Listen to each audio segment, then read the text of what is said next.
Kamusta mga idol? PBA update muna tayo. Tuloy ang maliligayang araw ng Magnolia Hotshots matapos pahirapan ng Bearmen sa Game 4 ng kanilang Best of 7 Final Series. Biglang nag-iba ang timpla ng manok sa serye na tila hawak na nila ang momentum laban sa SMB mga idol. Pinapakita ng Magnolia Hotshots na mas gutom sila sa kampyonato kaysa sa Bearmen. Nawala na din ang agam-agam ng mga basketball fans na sinasabing pinagbigyan lang ng SMB na manalo ang Magnolia nung Game 3. Pero dahil sa pagkatalo ngayon ng Bearmen, nalalagay tuloy sila sa delikadong sitwasyon dahil hawak na ng Magnolia ang momentum sa serye.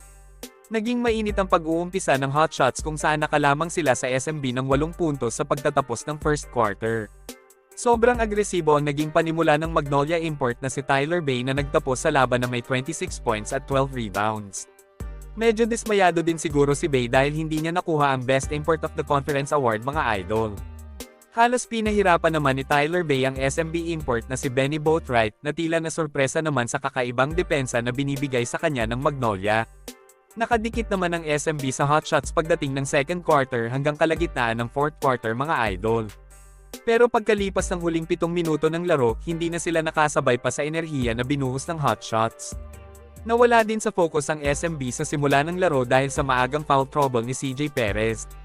Sinabayan pa ito ng pagkaka-injured ni Junmar Fajardo sa pag-uumpisa ng third quarter. Maliban pa dito, hindi na din makakapaglaro sa serye sina Terrence Romeo at Vic Manuel dahil pa din sa injury. Lumalabas na hindi na kumpleto ang Death 15 ni Coach George Gallen. Kailangang magkaroon ng agarang solusyon ng SMB sa mahigpit na depensa sa kanila ng Magnolia bago pa mahuli ang lahat. Sayang naman ang pagkakataon na nagpalakas sila ng roster kung hindi din sila magkakampyon ngayong komperensya mga idol. Samantala, nasungkit na ni CJ Perez ang kauna-unahan niyang Best Player of the Conference Award sa PBA. Madami naman ang nasorpresa sa pagkakapanalo ni Jonathan Williams ng Phoenix Super LPG ng Best Import Award. Tila hindi din makapaniwala si Tyler Bay at Benny Boatwright sa anunsyo ng PBA. Madami kasi ang umaasa na isa sa kanila ang mananalo ng award dahil nabitbit nila ang kanilang koponan sa PBA Finals mga idol. Samantala, nakitang nanunood sa venue ng Game 4 si Justin Noipy Brownlee. Ito ang unang pagkakataon na nagpakita sa publiko si JB, matapos ang kontrobersyal na kinasangkutan niya kung saan inakusahan siya ng China na gumamit daw siya ng pinagbabawal na gamot habang naglalaro sa Asian Games.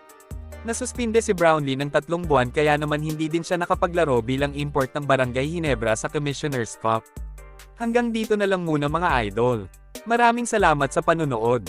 Kita-kits ulit tayo sa videos na aking ipapalabas patungkol sa basketball.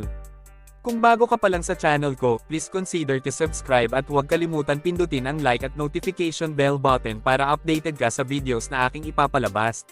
Salamat mga idol!